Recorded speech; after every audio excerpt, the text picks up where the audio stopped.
આગળ સમાચારમાં વાત કરીએ તો તાપી જિલ્લામાં પણ વ્યાપક વરસાદ નોંધાયો છે, જ્યાં ખેડૂતોમાં ખુશીનો માહોલ જોવા મળી રહ્યો. તો તાપી જિલ્લામાં વરસાદ વરસી રહ્યો છે. જિલ્લાના અનેક વિસ્તારોમાં મેઘરાજાએ ધમાકેદાર એન્ટ્રી કરી, જ્યાં ડોલવણ તાલુકામાં સૌથી વધુ 52 મીમી વરસાદ નોંધાયો.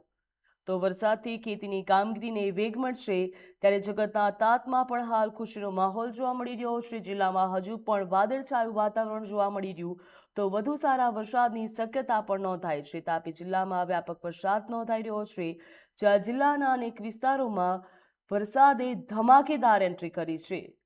ડોલવણ તાલુકામાં સૌથી વધુ 52 mm વરસાદ નોંધાયો છે, જ્યાં વરસાદથી ખેતીની કામગીરીને વેગ મળશે. ખેડૂતોમાં ખુશીનો માહોલ જોવા મળી રહ્યો છે. જિલ્લામાં હજુ પણ વાદળછાયું વાતાવરણ જોવા મળી રહ્યું છે, જેના કારણે વધુ વરસાદની શક્યતા પણ જોવા મળી. જ્યાં હવામાન વિભાગ દ્વારા કહેવામાં આવ્યું છે કે હજુ પણ સતત વરસાદ ચાલુ રહેશે, જ્યાં વધુ 2 સિસ્ટમ પણ સક્રિય થશે.